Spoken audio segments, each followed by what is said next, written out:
Hey guys, it's Bastian time, and this is the very first episode of my Let's Watch series. And basically, the way that this came to me is that I'm really interested in commentaries, and usually like directors' commentaries to movies, because it's interesting to see like what their process is, what sorts of things they had to cut out, and things along those lines. And so after watching The Hobbit recently and really wishing I could watch a director's commentary for that, I decided to find my Fellowship of the Rings DVDs, but then I decided I'd really just like to listen to the commentary audibly, so I looked to see if it was anywhere online, and I couldn't find anything, but what I did find is that apparently there's this whole community of fan commentaries where people who either want to sit around with some friends and make fun of the movie, or there's a group of people, lots of groups of people who decide to sit around and sort of give facts about the movie. And so I found one for The NeverEnding Story because it's my favorite book, my favorite movie, loved it since I was a kid. But the one that I found that was the serious sort of one that sort of gave facts, neither of the two presenters had read the book. So they were basically reading like a Wikipedia book to movie comparison thing and just sort of giving facts from that, and it just got me a little frustrated because they were completely wrong on several incidents, just like the way that they were interpreting the thing that they were reading on the Wikipedia, which the way that was interpreted by whomever had read the book, it was like the telephone game. It just got some facts completely distorted. So I thought, well, I'm a big fan of... I've read the book at least 5 times. I may as well do one myself, and so here I am. So I'm going to release it as both this YouTube video, but then also as an actual commentary on one of those sites that people can download if they want to listen to me ramble. So let's get to it. Again, this is The NeverEnding Story, a classic fantasy film from 1984, and based on the book The NeverEnding Story by Michael Ende. So what we're going to want to do is go ahead and find a copy of the movie. You're going to need one because there's not going to be one here for you. So you're going to need to find a copy of the movie and then hit play, and then as soon as the Warner Brothers logo fades out, immediately hit pause. So it's the black screen right before the movie starts. So I'm going to let you get to that point, and we're going to sync, so hopefully you're ready. And I'll give us a 3, 2, 1 countdown, and we'll both hit unpause together, and that will begin the film, and then we'll be good to go. So get ready, and now I'm going to count down. 3, 2, 1, unpause. So it starts off immediately with the very famous theme song, which is written by Giorgio Moroder. Now, the interesting thing about the theme song is that the guy who wrote it is also responsible for writing some new pieces in the score that were not in the original German version of this film. So that's something interesting to talk about, is that there is a German version. Likely you're not watching the German version, but if for whatever reason you are, you're going to need the American or outside of Germany version. So, for instance, right from the get-go, in the German version of the film, there's none of this cloud stuff. The credits are just on a black screen, and the music is not this poppy theme song. It's an orchestral, mysterious sort of sounding piece. And there aren't that many differences between the German version and the rest of the world. Just, again, some of the music. For whatever reason, they decided to replace just a few handful pieces of music. Originally, it was written by Klaus Daldinger, which we can see right here on the screen. Klaus Daldinger and Giorgio Moroder. So for the American version, they decided to go ahead and replace some of Klaus Daldinger's soundtrack and hired this guy Giorgio Moroder to do it. I'm assuming because they'd already hired him to write the theme song for the American version. But what he does basically is he just ends up replacing some of Klaus Daldinger's more repetitive stuff. For instance, Klaus Daldinger uses the exact same theme for when people are flying around on the luck dragon Falkor as he does for whenever you see the Ivory Tower. So they just had Giorgio Moroder write an Ivory Tower theme song, and replace a couple insignificant pieces of music, or in some places took music out just completely. So Bastian wakes up. He's been reading some sort of book. That's obviously to give us a hint that, hey, this kid is a reader.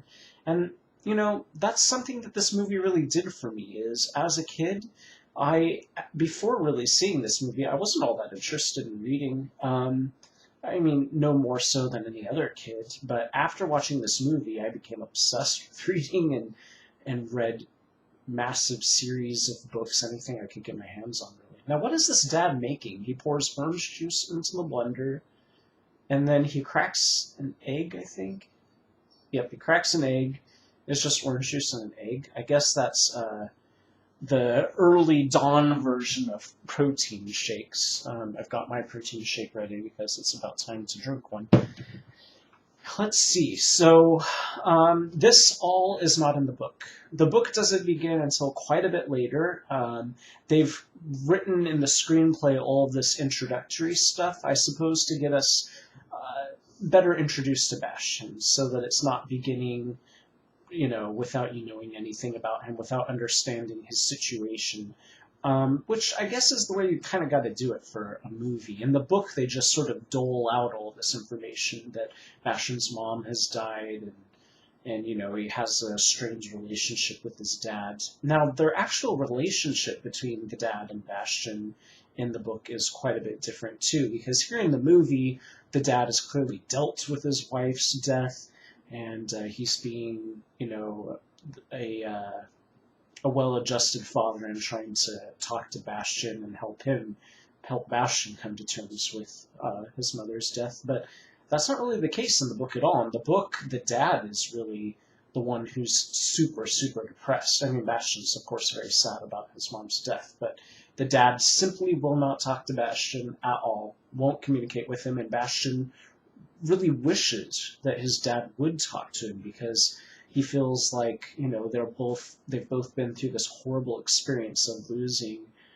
Bastian's mother, so he just wishes that he and his dad could talk about it and, you know, help each other get through it. But his dad simply is non-communicative and can't really talk about it. And I feel like that's a bit more realistic. Here in the movie, it seems maybe a little cheesy that the dad is just so well adjusted. He's like a family sitcom dad. He's just like, oh, you know, my wife just died, but, you know, study hard. It's a little silly. I mean, some of the things that they've changed from book to movie are for the better, and some of the things are not really for the better, and I don't really feel like this is for the better. One of the things that I really don't think is for the better is at the very end of the movie, but we'll get to that, of course, at the end. Now, Bastian's name is Bastian Balthazar Bux, and we can only assume that either his dad or his mother, you know, his dad's last name is Bux, that's spelled B-U-X, by the way. We can only assume that they intentionally tried to give him that alliteration name. But the fact that his last name is Bux sounds a lot like the English word books. So that's the German writer Michael Ende's clear attempts at having a little pun there. Now, what's interesting, of course, about the fact that this movie is in English, and a lot of the characters, you know, all the characters are speaking English, but it was made almost entirely in Germany. All of this real-world stuff was filmed in Vancouver, BC, and there are fans who have tracked down exactly where all of these specific scenes take place and have pictures of what they look like today. So it's kind of interesting because this movie is completely funded by Germany, basically. The NeverEnding Story was a huge, huge, huge book for them.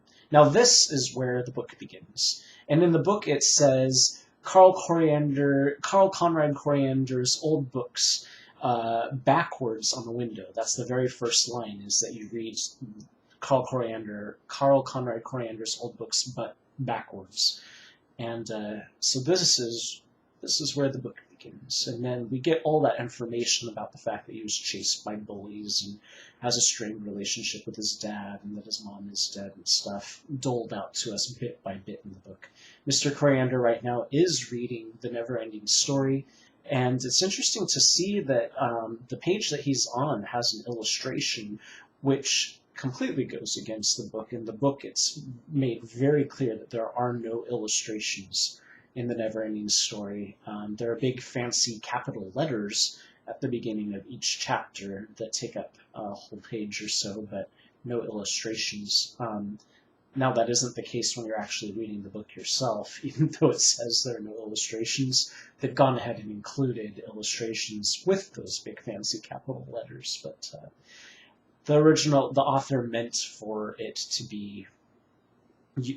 to use your imagination.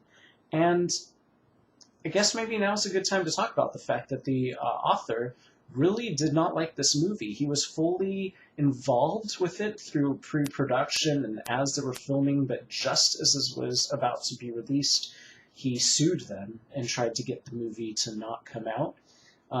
He lost that lawsuit, but what he did gain is he wanted them to remove his name from the credits.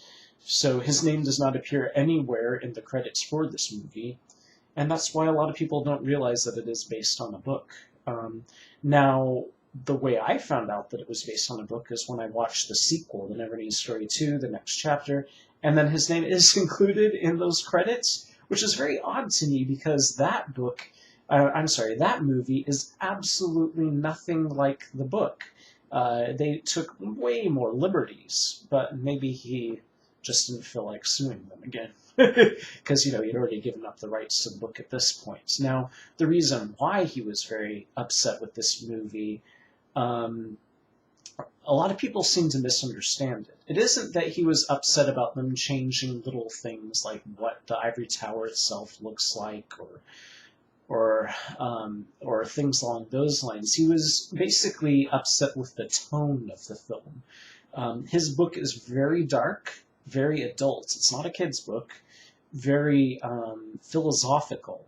And they basically stripped almost all of that out of the movie and turned the movie into a kid's movie. The second half of the book is extremely dark. Bastian literally goes insane with power and ends up destroying most of Fantasia. It's obviously supposed to speak to that inner greed in us to want to, have that kind of power, and that once we get it, ultimate power, he can do anything he wants in Fantasia, and it just keeps snowballing. It just keeps getting worse and worse and worse. But obviously, they didn't do that in the sequel movie. They went on a slightly different route, but I digress.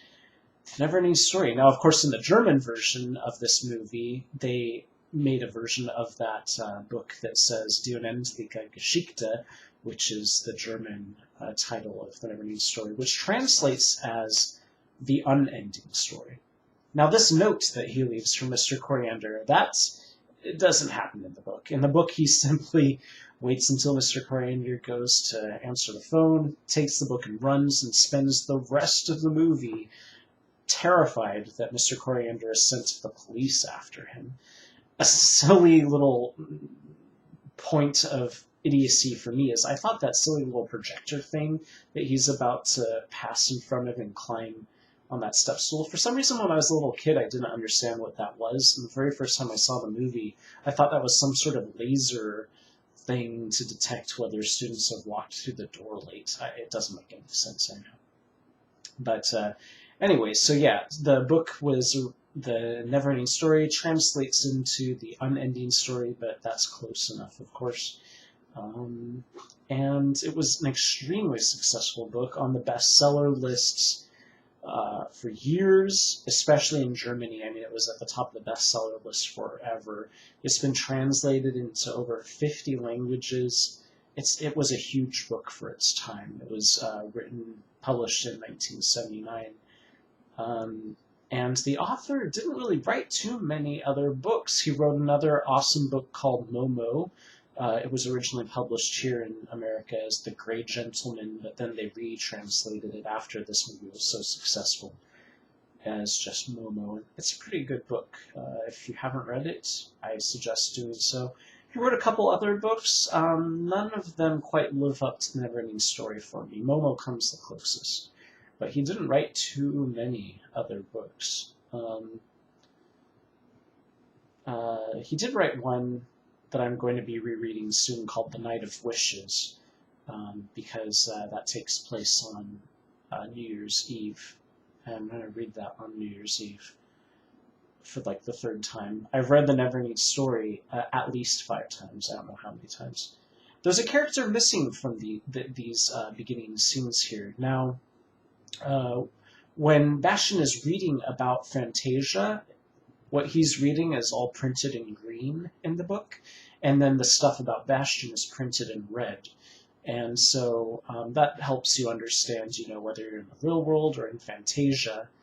Fantasia, by the way, for whatever reason, the guy who translated the book into English translated it as Fantastica, which is weird because the original German word was Fantasian, and that is an existing word, and translated into English, that word is Fantasia. Fantasia is a real word. I don't know why he decided to translate it as Fantastica, and it's kind of annoying when you're reading the book to see Fantastica. But like I said, there's a character missing, and it is a will-o'-the-wisp named Blubub. All of these characters have names. That guy with the top hat, he's from the race the Tinies, or also called the Teeny Weenies, and his name is Gluckuk. The rock biter in the movie, in the book, again, a weird translation calls him a rock chewer. His name is hard to pronounce, but I'm just going to say Bjorn Krizark, even though that's probably completely wrong. And the Night Hob has a name as well, and his name is Vushvazul, which is a lot of fun to say. I suggest you try it. Vushvazul. None of their names are mentioned here, because in a movie, you don't really need to know what their names are. They will only see them this one time, basically, and never again. But again, there's a character missing, the will-o'-the-wisp, Blubub, and that's the way the Fantasian part of the book begins, is he's flitting through the forest, he comes across these people camping, and then their conversation is basically exactly the same. Although some of the stuff that they gave to the Rockbiter to say was from Blubub, the stuff about the lake not drying up, but simply nothing being there. The Rockbiter is from a land called a mountain range called the Cheesy Wheezy Mountains, called that because, as you can well imagine, since they eat rocks, they've eaten their way through the mountain and made it look like Swiss cheese, so it's the Cheesy Wheezy Mountains. He seems gigantic, but when you look at production footage or production stills, he's just a guy in a suit. He's just as tall as a regular human, wearing this big fancy costume, and it's really not that big.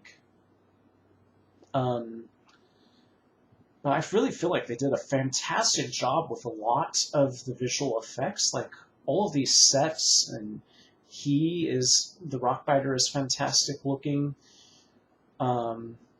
Some of the green screen stuff that we see later is not so good, but really that's all. I really feel like they did a fantastic job. They spent a lot of money on this movie. It was the most expensive movie to date ever produced in Germany.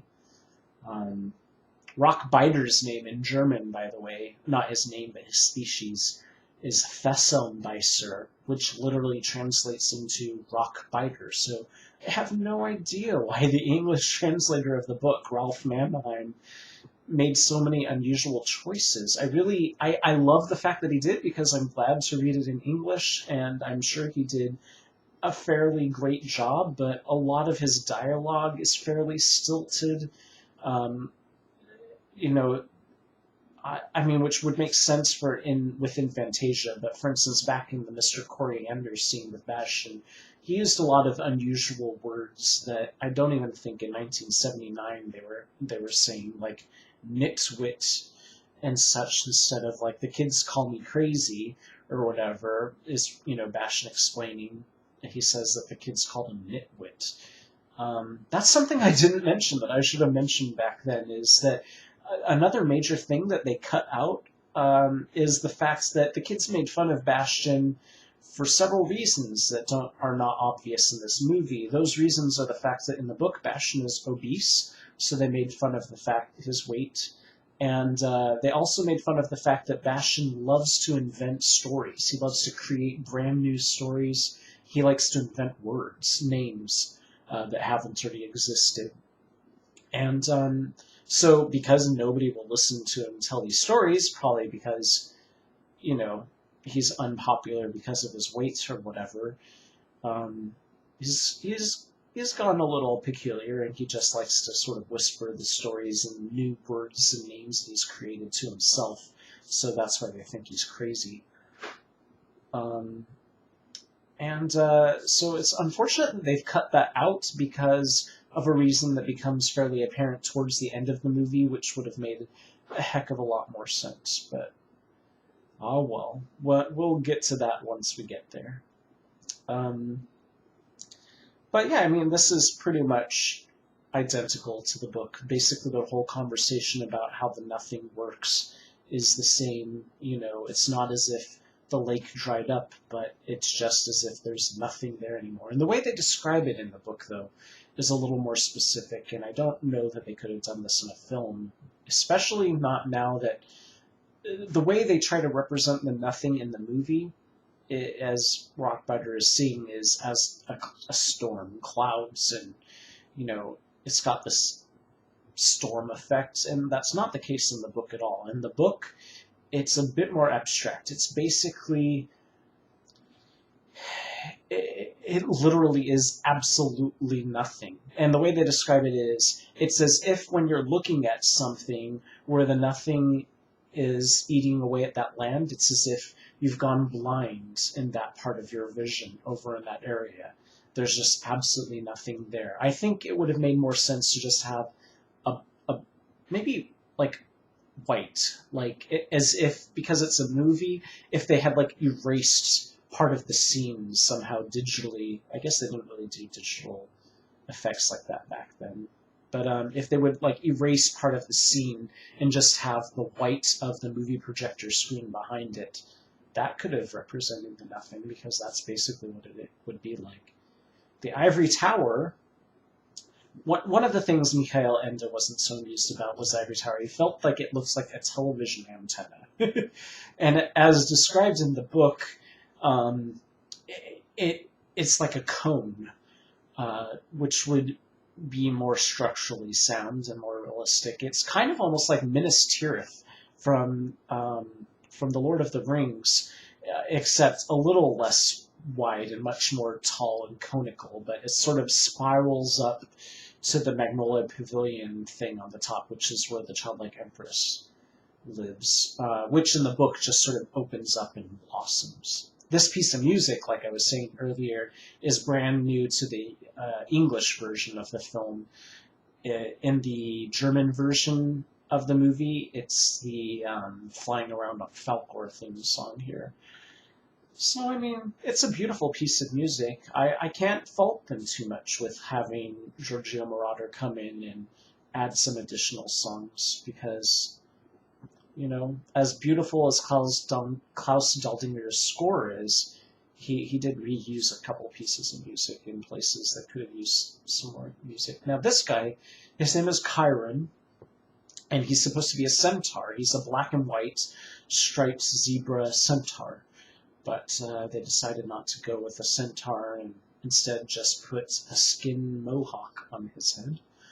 An interesting choice, but I guess technology, special effects weren't up to snuff back then. You couldn't really do centaurs very effectively. And in the book, it's explained that he is the childlike empress's personal doctor. He's like the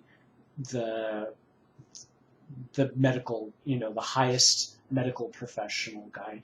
And there are two groups of people arriving at Fantasia, at the Ivory Tower.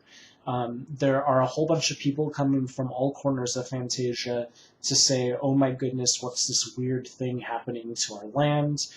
How do we stop it? We've lost all kinds of people and such. And then there's a whole other contingency of people who are all been sent for. They're the medical practitioners, witches, witch doctors, scientists, anybody who does any kind of healing magic. They've been sent for to come to the Ivory Tower to see if they could figure out how to save the Empress. She has no idea.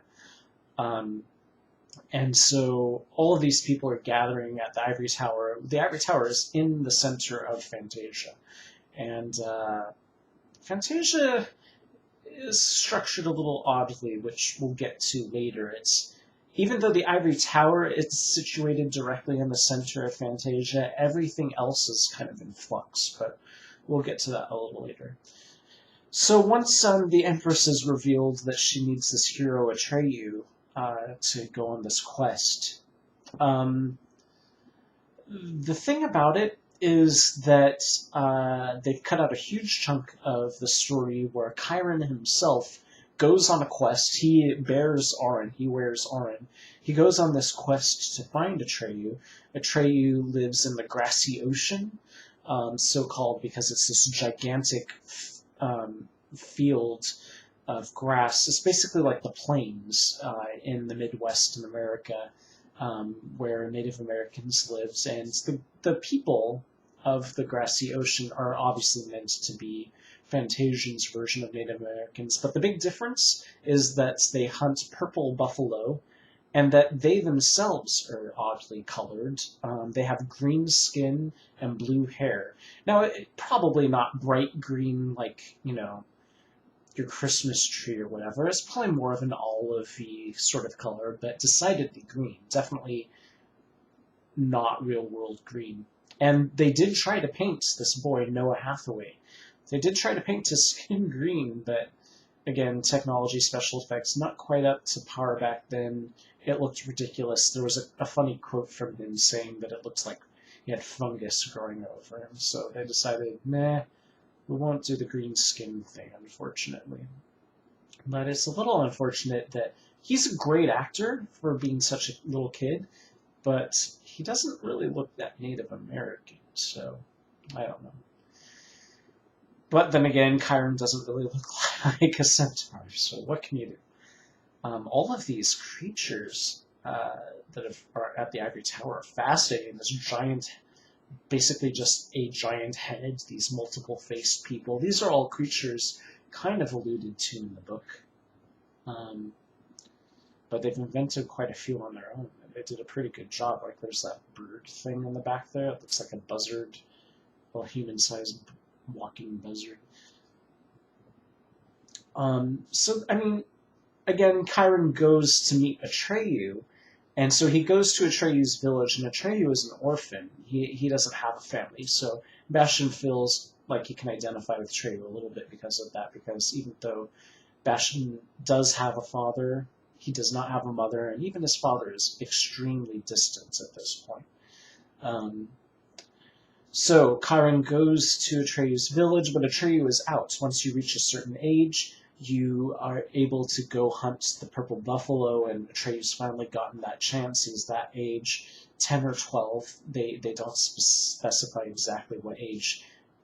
They keep referring to both his age and Bastian's age as 10 or 12. Specifically those words, 10 or 12, leading you to figure, 10, 11, or 12, we don't know for sure.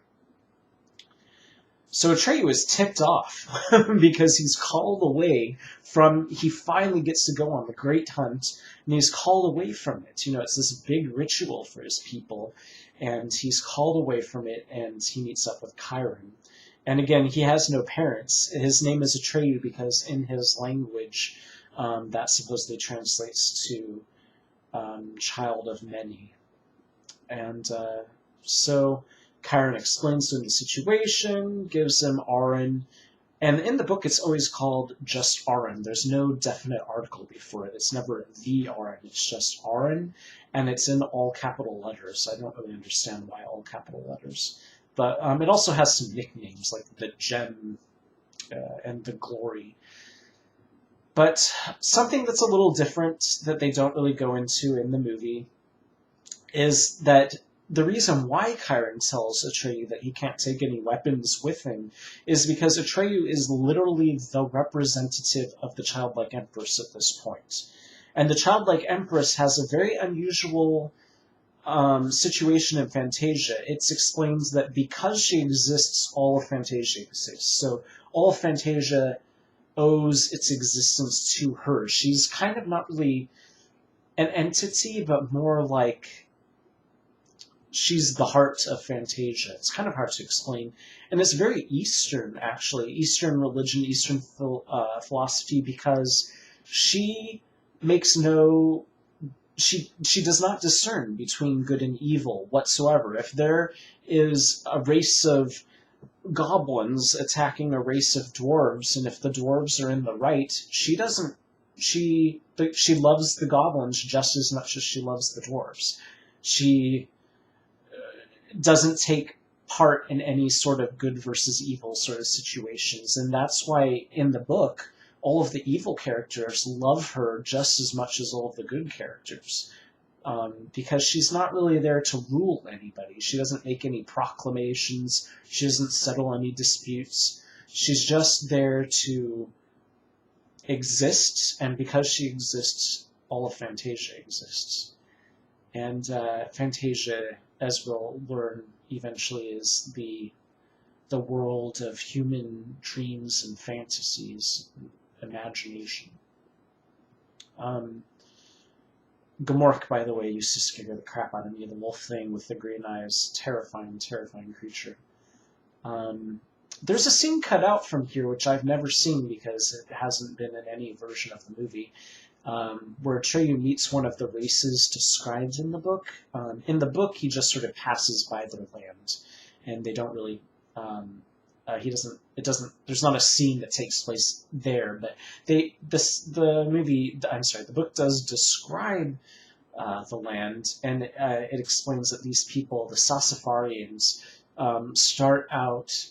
Wait, is it the Sassafarians, or am I mixing them up with some other people? Ruh-roh, I should have refreshed my memory. But anyways, a race of people who starts out old, and they come into existence as old men, and then at the end of their life, they're babies. Kind of like Benjamin Button. And the book does describe him passing through many, many fantastical lands that in here we just see like a desert and things. But in the book, he passes by... Well, I mean, these crystals kind of get the effect. He passes by this place called the Glass Tower of Erebos, where it's made... the inhabitants are these small people made of glass, and they store starlight or moonlight. I think it's starlight in their glass. Gmork is so scary. Terrifying. And so we finally reach the Swamps of Sadness. And what a lot of people don't seem to get is that the reason why the Swamps of Sadness don't affect Atreyu is because he's wearing Arin. I mean, what happens to him in the swamps, of course, would depress him, and he would have sunk. It would have killed him, but he's wearing Arin, so he can't. Arin basically protects him. It protects him both magically, like it would not allow him to sink into the Swamps of Sadness, but also anybody who sees Arin understands exactly what that means. If they see somebody wearing Arin, then that means that person is acting on behalf of the childlike empress, and that being the case, they love the childlike empress. Every single person in Fantasia respects her and knows that if she somehow ceased to exist, they would also cease to exist. So they have nothing but love for her, and so respect whomever is her messenger acting on her behalf, so nobody would really want to attack Atreyu, and that's why he's not really allowed to have any weapons, because she would never hurt anybody, so he can't hurt anybody. Another bizarre fact is that in the book, Artax, the horse, talks. He's a talking horse. And so Atreyu and he have like a master-pet sort of relationship, but he talks, and it made this scene all the much more powerful in the book. I mean, in the movie, this scene is pretty powerful. Now, the way that the horse sinks is because there's like a little elevator thing down there that slowly lowers the horse. And in the production stuff, they talked about the fact that that they had to train a horse simply to stand on this thing and let itself sink into the mud, because a horse's natural instinct is, oh my goodness, I'm sinking, I don't want to drown, I'm getting out of here. There are all kinds of hilarious, not hilarious, but sad rumors that a horse literally died in this scene, but that's not the case at all. What did happen, though, is that Noah Hathaway's foot got caught in the elevator thing, and it dragged him down under the mud, and that by the time that they freed him and got him to the surface, he was unconscious, so he nearly died. Well, maybe not died, but, you know, he nearly drowned. He was unconscious. This is just a stage, by the way. This isn't a real place. In fact, none of Fantasia is filmed anywhere but on a stage. So it does have a very crafted look to it, I suppose. Typical of sort of 80s fantasy films. Like the movie Legend was filmed entirely on a stage as well, and that movie basically takes place in a forest, but they created a forest from scratch. And they created all of these landscapes from scratch for the NeverEnding story on a famous stage in Bavaria. This movie did make me cry when I was a kid. I don't really cry about it anymore. I mean, it's sad, but I used to bawl when I was a kid.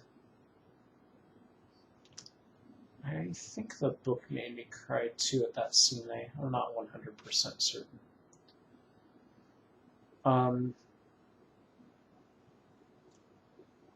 So again, the reason why Atreyu is not sinking into the swamps is that he would clearly be super depressed. He just lost his best friend. And he couldn't save him. But again, the reason why he's not sinking into the swamps of sadness is because he's wearing Orin. They should have really maybe explained that a little bit to sort of not take away from the potency of the swamps of sadness. But they didn't, and that's okay. I don't even think they explain that word for word in the book. I think they just leave it up to you to figure out. Morla the Ancient One was translated as Morla the Ancient One in the book, but ancient sounds better in my opinion. Again, a lot of the translation differences between book and movie, because again, both of these things are translated from a German book. It's not as if the book was translated into English and then they made the movie based on the English version of the book. Not at all. The book was still in German while they were making this movie. So I'm not really sure why the English translator decided to use some of these less poetic words. Like aged is okay, but ancient is just so much better. And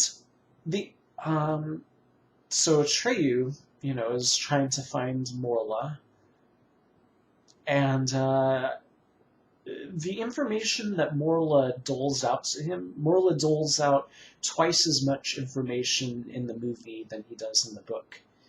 And I'll explain that once Morla has already doled out that information. But they just really kind of wanted to speed things along, I think, and give Atreyu a more clear understanding. Give the viewers, of course, a more clear understanding of where the movie is going. instead of in the book, they sort of leave it until towards the end of the first half of the book. That's something I haven't really explained, is this movie is only based on the first half of the book. There's an entire other half of the book that this movie does not cover. That's one of the first times that the fourth wall is broken. The wall between, like, this is when Bastian understands they should have had him read a passage that says, and he heard a scream, or whatever, like they do in the book. So Bastian finds out, that they just hear the scream, and he's like, but I just screamed? How is that possible? Is that about me? No, of course not, of course not. That'd be crazy. So poor Morla, she is so old. She is one of the 3 oldest creatures in all of Fantasia. She's not as old as the Childlike Empress, and the Childlike Empress's analog is the Old Man. Childlike Empress, Old Man of Wandering Mountain. He does not appear in this book in this movie at all, and I really wish they had. When we get to the scene part of the movie where he should have appeared, I'll go into that. But in any case, the Childlike Empress and the Old Man of Wandering Mountain are the 2 oldest creatures.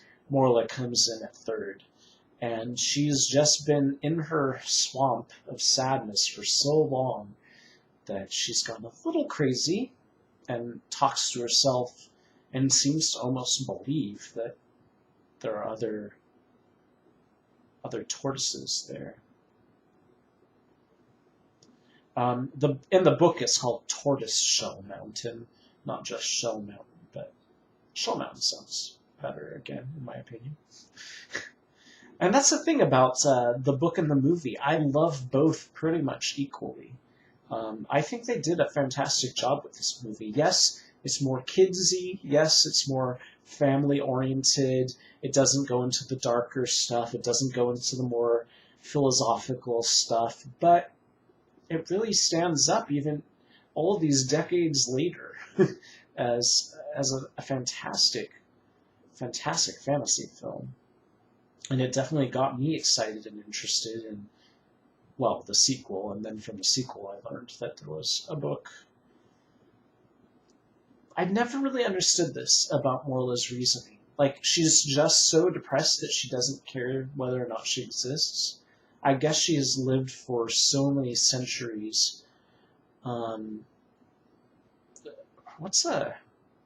sure that there's a word for thousands of years. I can't remember what it is off the top of my head, but she's been along for thousands and thousands of years, so I guess by that point, she really wouldn't care if she ceased to exist anymore, but she understands fully that if the Empress dies, then so will she.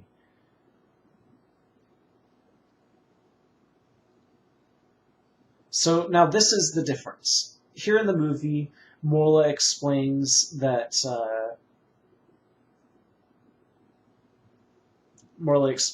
he needs to go to the Southern Oracle, and that he needs to find a human child and such. But again, in the book, not so much. We don't find out all of that stuff right from the get-go. There's a scene missing from the German version where at some point or other a janitor comes upstairs to drop off some school supplies or something like that, and then trips, and Bastian goes running when he hears somebody coming into the attic. And so Bastian goes running and hides, and the janitor trips over the mats that Bastian has set out, but then leaves. I'm not sure why they cut that one out of the English version.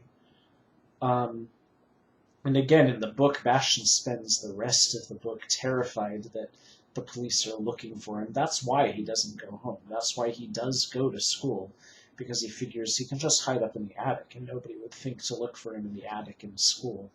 And the book explains that the reason why he knows about the existence of this attic is because he once got detention or something like that and had to help put away these wrestling mats up in the attic. So that's what gave him the idea. Of course, they couldn't really explain that very well in the movie. That wouldn't make much sense. And in the book, I mean, it does talk about how there's a skeleton and stuff in the attic. Oh, that's something that reminds me of something interesting, which is that Bastian's dad in the book is a dentist. So when he sees the skeleton, he kind of feels like he's at home because his dad has a skeleton in his office, and he has a home office. So people come to the house to do their dentistry, which doesn't really happen here in America. But I guess over in Europe, in Germany, it makes sense for people to have their home dentist at an office at home.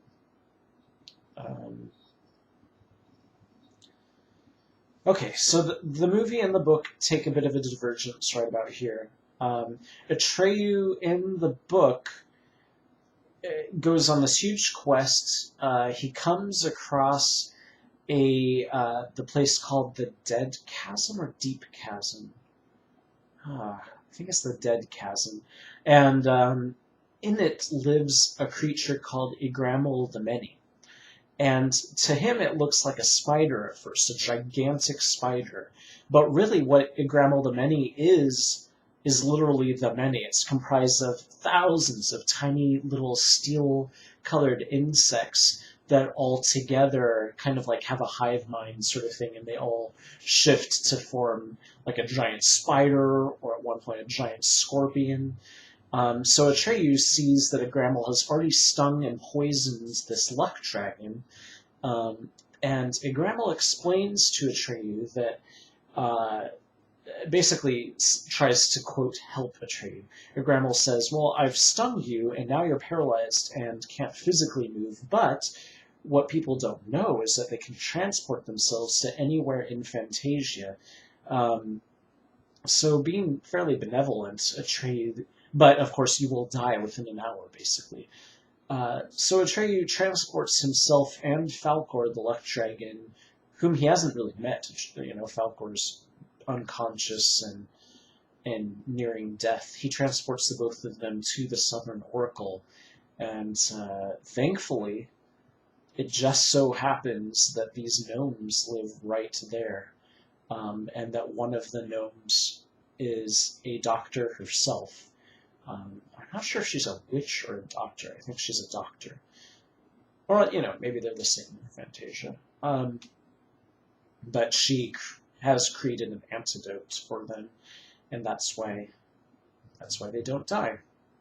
I would have loved to have seen Igramel the Many done in the movie. I feel like they could have done it.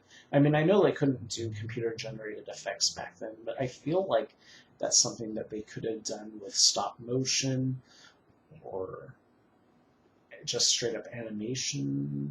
Maybe animation would have looked so good. I don't know. I would have loved to have seen Igramel the Many. Just this shape-shifting creature of all these tiny bugs. Falkor, by the way, looks entirely different in the movie than he does in the book. A lot of people sort of ridicule Falkor these days as, oh, that movie with the flying dog, because he does. His face looks a lot like a dog, and that's not the case in the book whatsoever. In the book, it's obvious he's simply a Chinese luck dragon. He's just a white Chinese luck dragon, you know, one of those big, long Chinese dragon things. But they do sometimes describe his head as being slightly lion-like. So maybe in pre-production they designed him to have a lion-like head, but thought, well, we don't want to scare the crap out of kids, let's make him a big friendly dog head. I mean, he looks okay. I still love the way he looks for nostalgia reasons, but yeah, I don't know. I guess I wish that they would have gone ahead and stuck with his description in the book. But I bet even the author was okay with the fact that he had a dog's head. The author, again, was only annoyed about like the tone of the film being so kidsy, whereas in the book it was much more adult. So yeah, so now they're here. at the Southern Oracle with the gnomes, and I'm going to take a quick drink of water because my throat is getting parched, and I drink a lot of water. Basically, I drink an entire carafe of water twice a day, and I haven't yet really had any.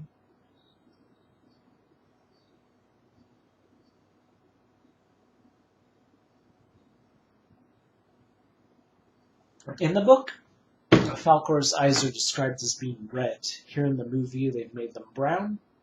I'm not sure why, but they're supposed to be ruby colored. And I feel like in the book he's not described as having any fur. I feel like they talk about him just being scaly like a dragon, but oh well. That Falkor puppet thing is amazing. I mean, like, his face is humongous, and like he's got blinking eyes, a twitching nose, his ears move, his body is like breathing, like it's just amazing. And you can, even to this day, go and find, I think it's that version of him. I'm not sure if they used a brand new Falkor for the sequel or not, but some version of Falkor that looks the same you can find in the Bavaria studios, and they've got it set up so that you can sort of look like you're sitting on him. You can like climb on this thing that's built over the top of his back and sit on it and get a picture taken. I want to do that so bad, but I have to go all the way to Germany for that. I love these gnome characters. They're called the Gnomics in the book. She's Urgel, he's Engiwuk, and they did a fantastic job at translating these characters from page to screen. They bicker just like this in the book. I mean, a lot of their dialogue is almost directly ripped from the book, but they're just so amusing. For those of you who have seen Willow, you'll notice that she is the same actress that plays Finn Rizal, the witch in Willow. I haven't seen her in any other movies ever. So basically, back to back, she was in 2 huge fantasy movies as a witch character. Of course, she's much more powerful in Willow, I guess. Oh my gosh, this stuff is disgusting. I have newts, old lizard scales from a rancid sea serpent. Gross. So, just like in the book, Engiwuk is studying the Southern Oracle. He's trying to write a book to basically figure out its mysteries. Now, the Southern Oracle itself and the gates leading up to it are quite a bit different. And I guess I'll get to the gates once we get to the gates, but well, I don't know. Maybe I should start now because I bet I won't have enough time once we get there. So the first gate is, in fact, a Sphinx gate. I guess actually, first of all, I'll talk about something that the author of the book didn't like, and that is the 2 Sphinxes.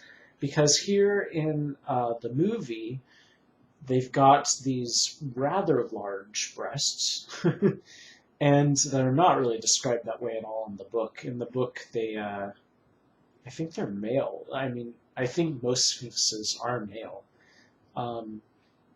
But the author did sort of not like the fact that here, if you're going to make the movie kidsy and dumb it down a little and make its tone less dark and not include all the philosophy, why make it, quote, more adult, quote, by having these big boobs and breasts for a kid's film? I don't really get. And they used to always make me kind of uncomfortable when I was a kid. When I was watching it, I was terrified that my mom would catch me watching it while the sphinxes were on screen. But the sphinxes work slightly differently. Here in the movie, Engiwuk insists that basically they shoot out these laser beams unless you have a confident apart. Unless you're confident, they'll shoot out these laser beams and kill you. That is not the case in the book at all. In the book, they always have their eyes open, but they're always looking at each other. And if you pass between their gaze, if you interrupt their gaze, then people freeze. And he doesn't really understand what happens to them, but they just freeze, and then they eventually die. With sphinxes in our own history often ask riddles of people and things along those lines. So he wonders, could it be possible that they're asking some sort of riddle and nobody's guessing it correctly? But he'll find that stupid people are able to pass right through them just fine, but smart people die. Or, not always. Stupid people die, smart people die. It seems random. Brave people pass through, cowardly people pass through or don't. It's just all kind of random. And he doesn't understand what it is about a person that lets them pass through. Is it just random chance? Do they go off of a specific number? He's counted, who they let through and who they don't, and there doesn't seem to be any rhyme or reason number-wise. So it doesn't make any sense to him, but they definitely do not shoot lasers out of their eyes. But I guess it wouldn't be very interesting on a film to just watch somebody stand still and then slowly die. So, yeah. But, so it's a bit different. I understand why the movie didn't want to leave it up to seemingly random chance. Although I have to say, Atreyu is wearing orange. So I feel like its magic would have protected him no matter what. But I think in the book, Atreyu worries that, they can't see Orin because they're looking in each other's own eyes. So they're not looking at him, so they won't notice that he's wearing Orin. So that's kind of negligible as far as whether it would protect him or not. Because he feels like maybe Orin only works if the thing that is going to hurt him or kill him can see it. But, that doesn't really hold true for the Swamps of Sadness, of course. I really do feel like the book implies that there's got to be some sort of inherent ability of Orin to not allow its wearer to be harmed, but I don't know. So yeah, the Sphinx Gate, completely different, but gets the same idea across. The same idea is it's dangerous. He doesn't want to go through it, but he knows he has to, and it's incredibly dangerous, and he could just die right now. So it gets the same idea across. The next gate is the Magic Mirror Gate. Now, in the book, if I'm remembering correctly, it is not described as having all of the snow and such that you'll see. It's just simply a mirror. And obviously, you're looking through the Sphinx Gate right now, and you can see that there's basically nothing through there, right? That's the case. The book explains that the following gates do not exist for that particular person until they've passed through the first one. So you couldn't simply climb on top of the statues and get over that way, or somehow go around them and get through them. The next gate would not exist. See, there are those huge... Yeah. I don't know why for a kids movie, why they decided to put those in the movie. But the author was not pleased. He said that they looked like strippers, and that he wondered where the stripper pole was. I love it. I personally love it when authors have books that have been made into movies, and then they're vicious about the things that they don't agree with. One of my favorite authors, Ursula K. Le Guin, had her book made into a terrible sci-fi series, mini-series called Earthsea, and it's okay as a sci-fi series, but her book was at least a million times better. She was pretty vicious.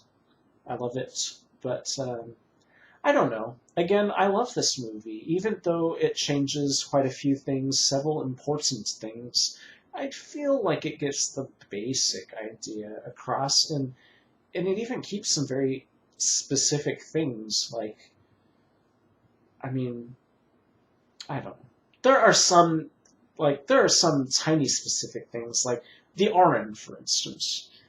In this movie, it looks like a Celtic knot, basically, because all of the snake, two snakes' bodies are sort of intertwining. But in the book, it's described as simply an oval. The symbol of Aran is just an oval. And you get the idea that it's one solid sort of thing, and that the snakes are kind of like carved into it. And that there's one light snake and one dark snake. So not really gold and silver, but a lighter one and a darker one, and that they just form an oval. There's something written on the back of the Aran, but we never find that out in the first half of the book. We only find out about that in the second half of the book, so likewise we don't find out about that in this movie. Falkor is there getting some vitamins, but you gotta wonder why they have Urgel giving him vitamins if he's not poisoned by Igramel the Many. It makes me think that maybe they actually intended to go ahead and have him have Igramel the Many, and that it simply came down to production issues, cost of doing that stop motion or whatever. So again, there's no snowstorm at this part. In the Magic Mirror Gate, it is simply a mirror, if I'm remembering correctly. And of course, now that I'm saying that, I'm sort of doubting myself. I really should have maybe reread the whole book before I did this commentary. But it acts exactly the same as what's happening here. The Magic Mirror Gate is supposed to show somebody who they truly are. And as Engelwick says, brave people find out that they're cowards. Smart men find out that they're stupid. And most people run away from it because they're just so terrified of what they see in the mirror. And in the book, it's described exactly like this. Atreyu looks into the mirror, and what does he see? Does he see somebody cowardly or stupid? Not at all. What he ends up seeing, and Bastian in the book is reading this, he's reading that what Atreyu sees is a small boy of 10 or 12 sitting in an attic reading a book lit by candelabra glare, candelabra light. I think it even describes some of the things behind it, like the skeleton and then the wolf head or something like that.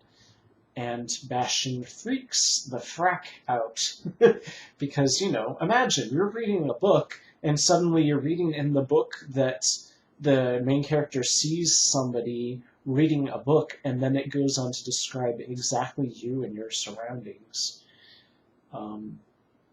So this is when Bastian's finally picking up on what's actually going on with the NeverEnding story. A lot of people misunderstand the name, the NeverEnding story. They feel like, oh, that means that the story doesn't end insofar as there's not a final, there's not a beginning, middle, and end of the story. Like, oh, that means that the movie just goes on forever. But that's not really what it's talking about. It's talking about the fact that we have Atreyu's story, and then we have a story about Bastian reading Atreyu's story, and then it leads us to think that there's a story about us watching Bastian's story, watching Atreyu, and so on. So that's one of the definitions of the NeverEnding story. Now we're missing an entire third gate. After Atreyu passes through the Magic Mirror Gate, he comes to the No-Key Gate.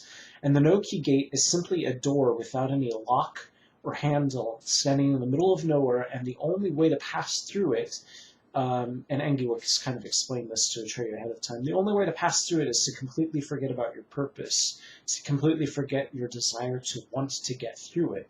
And so Atreyu just keeps standing in front of it, and eventually, yes, he finds that he has somehow passed through it, but doesn't know how. when he passes through it, he does not see a blue version of the Sphinx Gate. What happens is he passes through the No-Key Gate and sees 1,000 columns and pillars, and he hears a voice. And this is the voice of the Southern Oracle. She doesn't have a body. She's this formless voice who only communicates in song. And she's just sort of flitting around. Her voice is flitting around amongst all these columns. And her name is Uyulala. And Atreyu can only communicate with her by singing and rhyming song himself. I really would love to see that on film, but I can understand why they didn't want to do that. I mean, having a character that only exists as a voice maybe wouldn't have been so interesting, especially not back when they didn't anticipate people would have surround sound. It would be pretty awesome, of course, these days to have the voice slowly moving in random sort of way throughout your surround sound. Atreyu, of course, is not a singer, so he did find it difficult at first to communicate with her, but he eventually succeeds. But it's not like it had to be a big musical number. There was no need for like a big, soaring soundtrack behind the singing. It could have just been singing is all, and it didn't even have to be good singing. It could have been obvious that he wasn't just suddenly a Broadway musical, but oh well, at least the Southern Oracle gets the basic idea across, which is, it's this magical sort of thing. It's just weird that they decided to reuse the Sphinx Gate, though.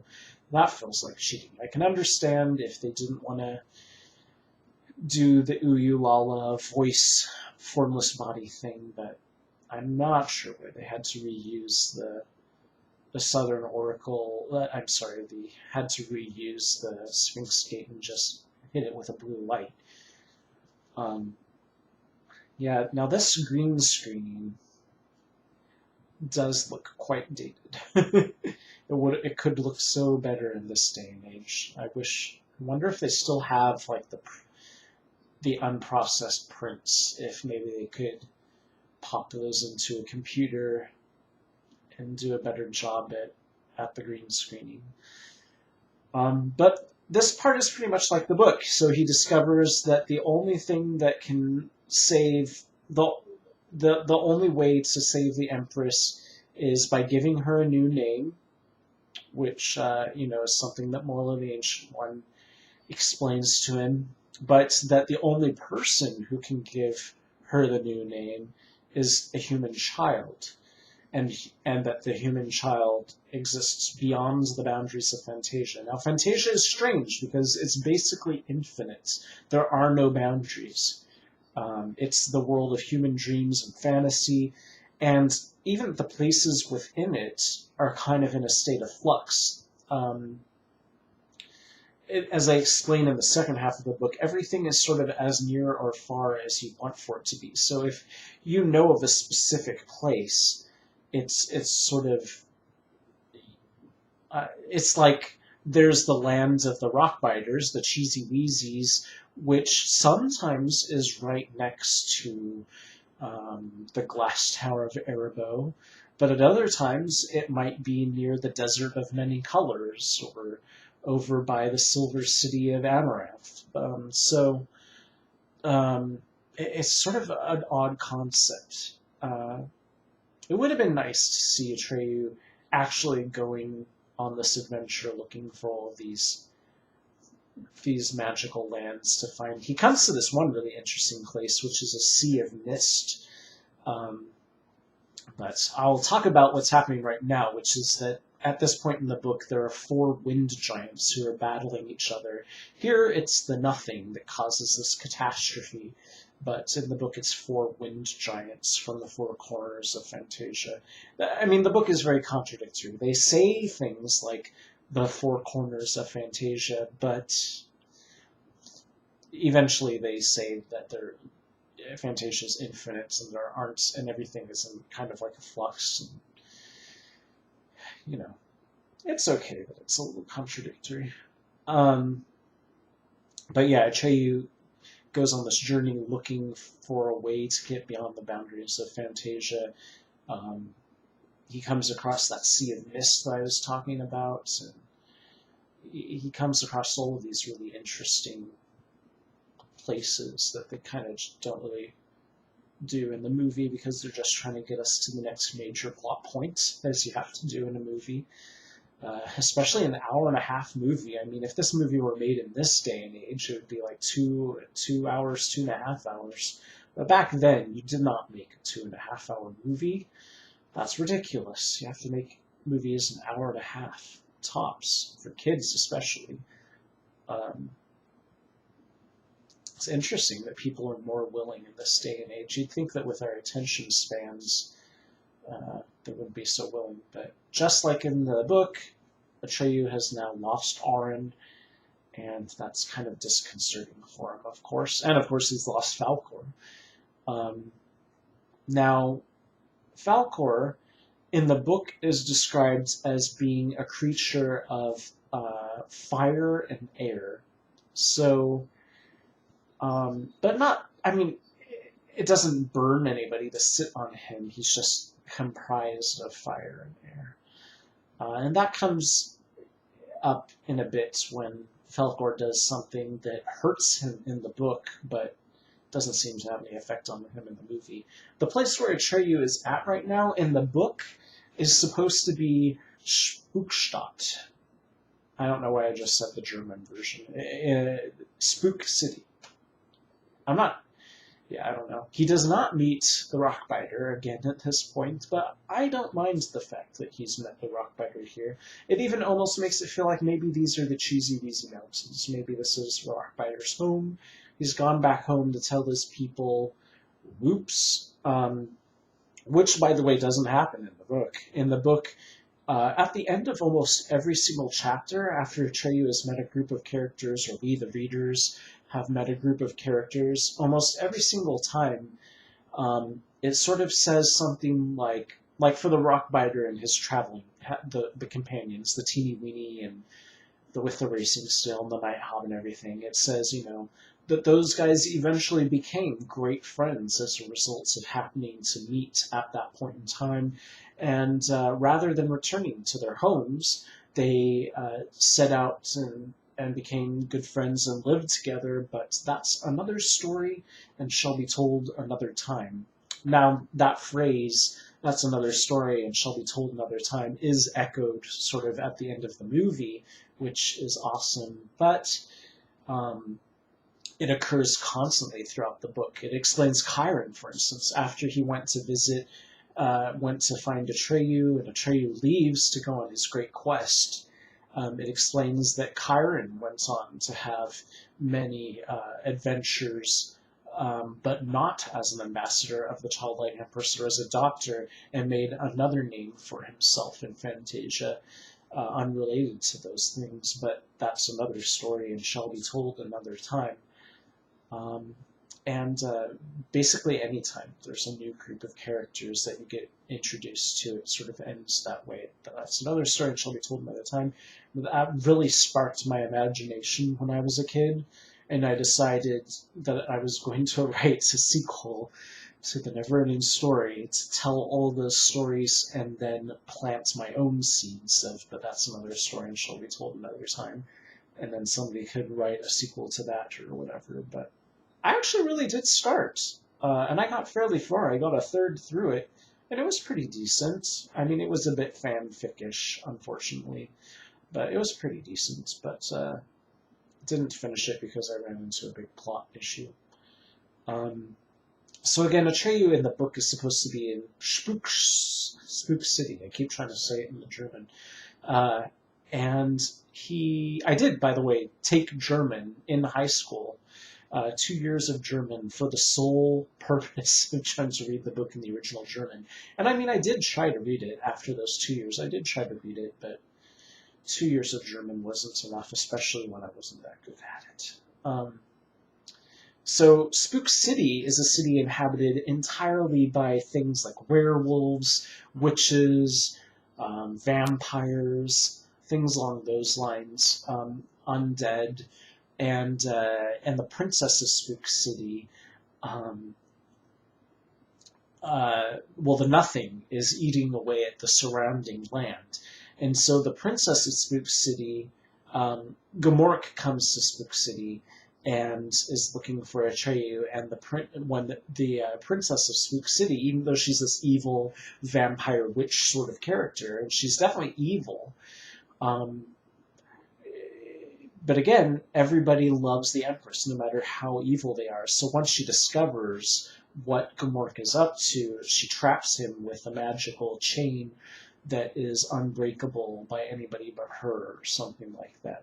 So Gmork is tied up in Spook City, and that's how Atreyu comes across him.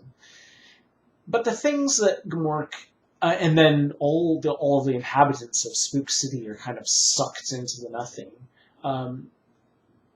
Well, they walk of their own volition into it, supposedly, but the thing about the Nothing is, again, it's not this thing that physically sucks you into it. It's like a mental sort of thing. It's like it's just so powerful that you're just so curious about it that you just feel yourself compelled to walk into it. And what happens when a Fantasian enters the Nothing is, because in Fantasia they're the stuff of human dreams and fantasy. When they enter into the Nothing, they come into the real world as lies that we tell each other.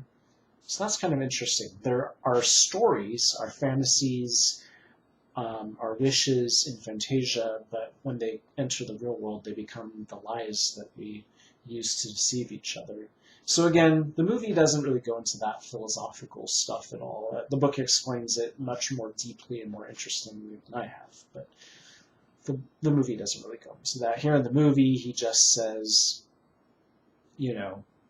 don't you understand that Fantasia is just the realm of human dreams and fantasies? You can't find the human child. You can't get out of this realm, because it's infinite. It's the entire realm of human dreams and fantasies, and you're the stuff of human dreams and fantasies. You cannot exist. A Fantasian could never go into the real world, except through the Nothing and becoming a lie.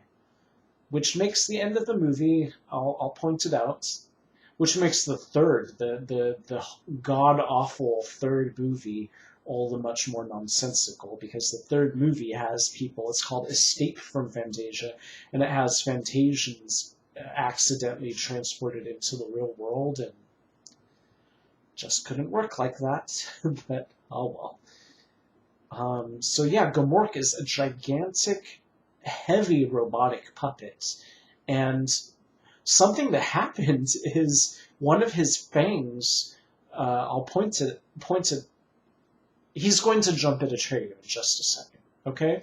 And what happened is one of his fangs hurt Noah Hathaway's eye, and he almost lost his eye as a result. So they only did it in one take because he was so heavy and he basically crushed Noah Hathaway. You would look at him and think that, if they're going to do a puppet thing, that it couldn't be that heavy, but I guess in order to make all the animatronic stuff work correctly, it had to be super heavy, and so that's the second time Noah Hathaway got injured in the movie, or nearly died. I guess he wouldn't have nearly died again. But yeah, so in the book, Gmork is chained up here, and Atreyu comes across him, and they go through this whole spiel, and Atreyu doesn't kill him. What happens is Gmork is dying. He's on the verge of death. He's about to be sucked into the Nothing himself. Not really. The Nothing is approaching the land. It's about to eat up all the land. So he's trapped, and he's going to be eaten up by the Nothing. And he's on the verge of death because he's starving anyway, and he just hopes that he dies first. And sure enough, I mean, Atreyu explains, hey, I'm Atreyu, I'm the one you've been looking for, so there.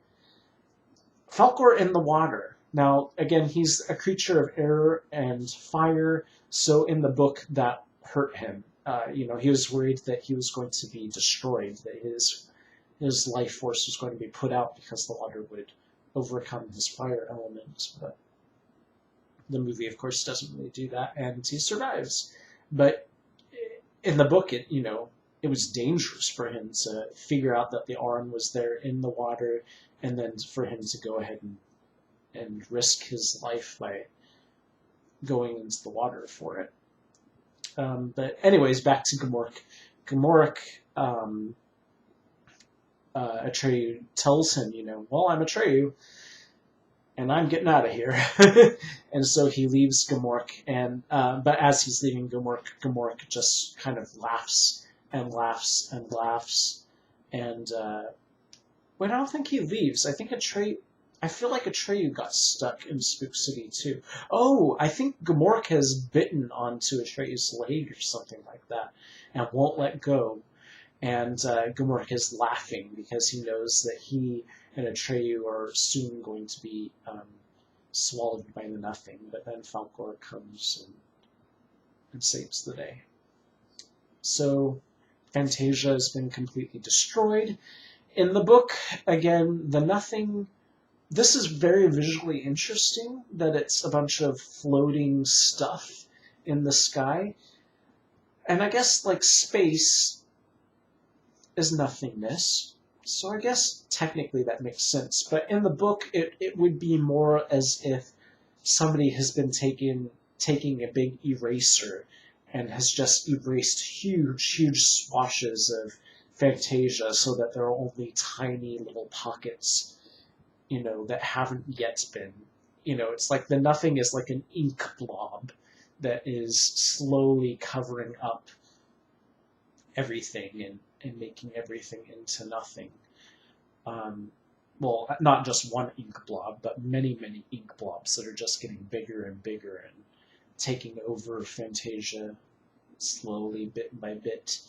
So at this point in time, they are floating over this big patch of... They can see little tiny bits of Fantasia down below on the ground are still there, but eventually they come to the Ivory Tower. And the Ivory Tower is, again, a little different than described in the book.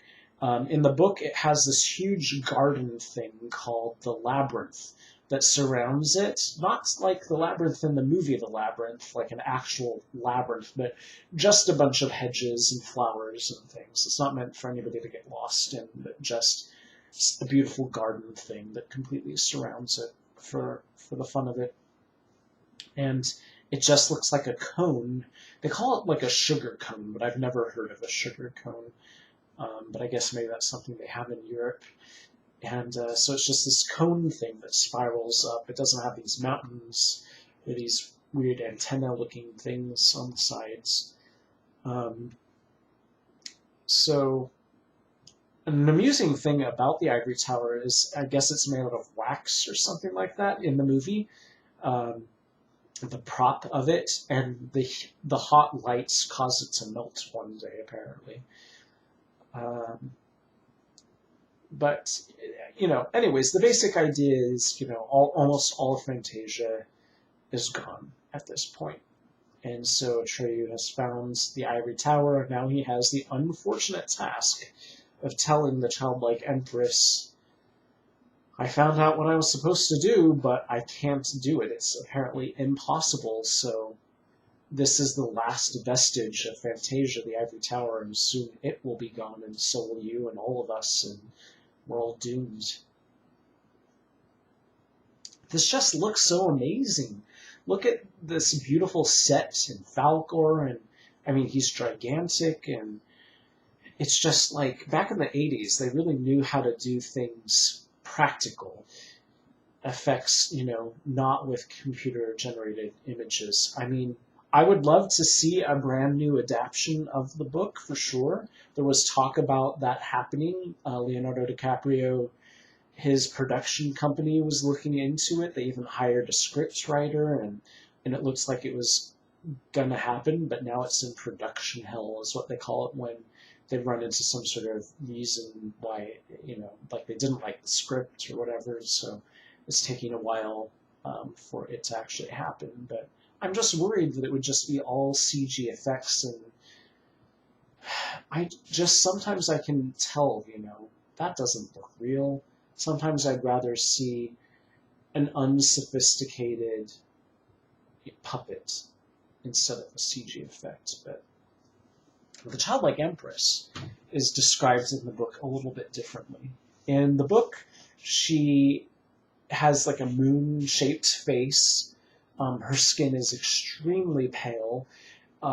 She's got silver-colored hair, or white hair, color of moonlight or something like that. And her ears are described as being elongated. Her lobes are elongated, which I think is Buddhist or Hindu. I can't remember which of those Eastern religions describes the wise people as having elongated earlobes.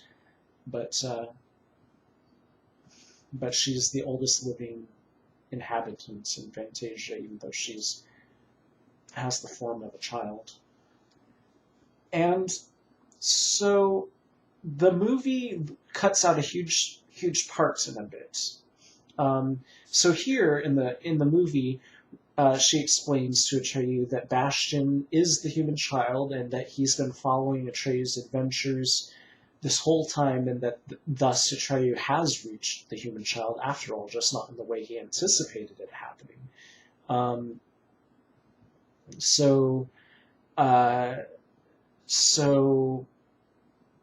I'm just getting distracted because I'm remembering one of the other things that the author of the book didn't like, which was the childlike empress's bed, which I think looks magical and interesting, but he said it looks like a Hollywood starlet's bed. And because in the book she's just described as like there's just a bunch of pillows. It's very Eastern. She especially is very Eastern in the book. So I almost feel like maybe they should have cast somebody Eastern for her, but anyway, so she explains to him that you have succeeded, Atreyu, and now all he has to do is give me my name. Now you'll remember that I was explaining back in the beginning that Bastian in the book loves to create words, names from scratch. That's like his favorite thing to do, right? Come up with these stories and these new words and names. So it would be very easy for him to give her a name. In the movie, for whatever reason, they completely removed that, and instead they say that he is wanting to give her his mother's name. Which isn't really a new name, is it? It's just a name that he already knows. And especially when we find out what this name is that he gives her, that could not possibly have been his mother's name, unless her parents were hippies. But so in the book, at this point, Bastian is like, well, I'm not crazy. There's no way they could be talking about me. It's just not possible. This is just a book. So, the childlike empress realizes that she's got to force his hand, so she starts her own journey, and she goes to Wandering Mountain, and Wandering Mountain is this mountain that appears in various locations within Fantasia, and at the very top of Wandering Mountain is a gigantic egg. Now that might sound familiar to some Zelda fans out there, because in Link's Awakening, there's a giant mountain with a giant egg at the top. And I'm pretty sure that the people behind Link's Awakening were very familiar with the NeverEnding story. But because Link's Awakening takes place within a dream and a land of dreams, and Fantasia is a land of dreams. But anyways, so in the egg is the Old Man of Wandering Mountain, and he is the one he has the copy of the NeverEnding story in front of him. And he's the one who writes it. So she forces him to start from the beginning. And in the beginning, Bastian reads himself entering the bookstore. Now this name, let's listen to this name that he shouts out. It's Moon Child. And the reason I think why it has an extra syllable, why he says child, is because in German it's Mondenkind, and Moonchild is only 2 syllables, Mondenkind is 3 syllables. They needed to make it so it was possible to dub into German and not have it look weird, so I think that's maybe why they had him say it a little differently. But because he said it differently, that's led a lot of people to be unable to hear what he's saying. So they're claiming that his mother's name is Moonchild in the movie version. That makes no sense at all. The reason why he names her Moonchild in the book is because when he first reads her description, when Atreyu first meets her, or actually I think he reads a description about her in the beginning of the book, he kind of wanders over to the window in the attic and looks outside and looks at the moon, and he sort of imagines her face and kind of superimposed on the moon. So he feels like that would be a good name for her, Moonchild. This grain of sand thing is an invention for the movie because in the book, the thing that lets Bastian make his wishes is Auron. When he gives her the name, he's instantly transported to this nothingness where all of Fantasia is gone, and the Empress says, and he is wearing Auron right from the get-go as soon as he arrives. And the Empress explains that, and he finds that because he's looking into her eyes, her golden eyes. One of her names is the Golden-Eyed Commander of Wishes. Probably one of the names that was given to her, because this is a cycle. It's cyclic that eventually, when everybody has forgotten her name, the Childlike Empress is just her title, but when everybody has forgotten her name, eventually people will forget that she's called Moonchild in Fantasia thousands of years later. And so then a new human child will have to give her a new name. Then the Nothing will come back and eat all of Fantasia, and a new human child will come along. So, because he has Auron, and he's a human child, he can create whatever he wants. Auron, the Empress, because she exists, all of Fantasia exists. Because he's wearing Auron, all of Fantasia will come into existence based on his wishes. So his first wish is not to fly around on Falkor. It is for a forest place sort of thing. And so the thing in his hand is not a grain of sand, but a glowing seed. And it plants and becomes a giant glowing plants, which causes all of these seeds to fall down and create thousands of more glowing plants, and becomes this huge glowing forest, this iridescent forest. Artax is dead. In the book, Artax just remains dead because he died in the natural course of the story. He wasn't devoured by the Nothing like all the other inhabitants. He died in the course of the story. So what? In the movie version, everybody who's ever been dead comes back to life? It doesn't make any sense. But what makes less sense is this part. I really love the movie except for this part. I just can't stand this part. So Bastian's ultimate wish is to get revenge on the bullies. That's not a very good character arc. Come on. And also, just due to the mechanics of Fantasians versus real world, it's not possible for Falkor to be in the real world like this, so that's unfortunate. But in any case, that's where the first half of the book ends, is Bastian making his first wish and creating that forest. And then there's an entire second half of the book where Bastian creates brand new inhabitants, goes on many amazing adventures, as the narrator is about to say. The narrator, by the way, is the same guy who does the voice of Falkor, and the same guy who does the voice of Gmork. Those are all the same three. And Rockbiter, all the same people. His name is Alan Oppenheimer, and he's pretty famous for being for instance, he was the voice of Skeletor in the old He-Man cartoon and things like that. Now listen to this. Listen to it.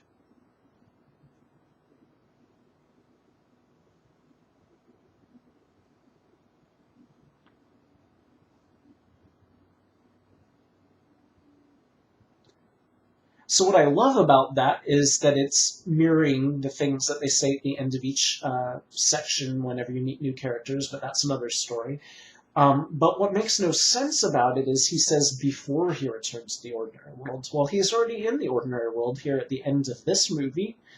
So I just wish that chasing the bullies down scene didn't happen. I just wish that he would have said, my first wish is, and then left it there. Because they did eventually film a sequel that covered the second half of the book. It just would have made much more sense for them to go ahead and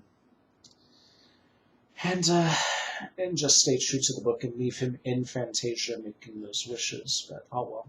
The theme song I didn't really talk a whole bunch about, but I loved the theme song when I was a kid, and it's one of the first things I learned to play on the piano.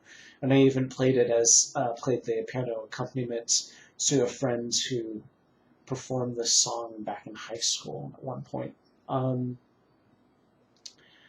So again, there is a whole half of the book that this movie doesn't cover. There is a sequel movie called NeverEnding Story 2, The Next Chapter, but unfortunately, and I think this is probably because the book writer sued the production of the NeverEnding Story, that the guy who directed this film, everybody who's involved in creating this film, is not involved in the sequel, and you can tell.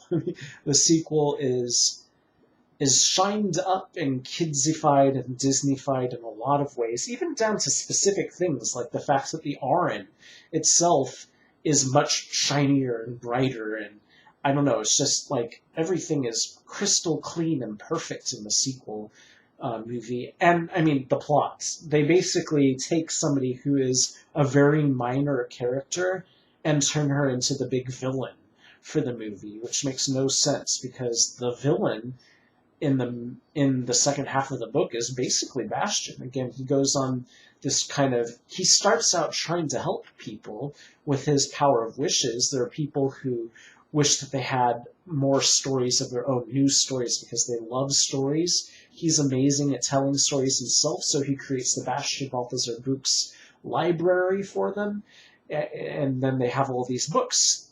But then as he goes on, his wishes become more and more selfish until he decides that he wants to crown himself Emperor of Fantasia, and the Ivory Tower burns down, and it just all goes to heck, and he loses himself wish by wish. He forgets who he is, and so it's the story of his redemption. And that's sort of hinted at in a very Disney-esque sort of way in the second movie, but I just wish that there was a new adaptation of the book that covered that stuff, because that stuff was really good. But anyways, we've reached the end of the movie, and I still feel like I have tons more I could say, but oh well. So I hope you've enjoyed this, and I'll be sure to... I'll probably do the NeverEnding Story 2, The Next Chapter, at some point, but I'm less in love with that movie than I am with this one.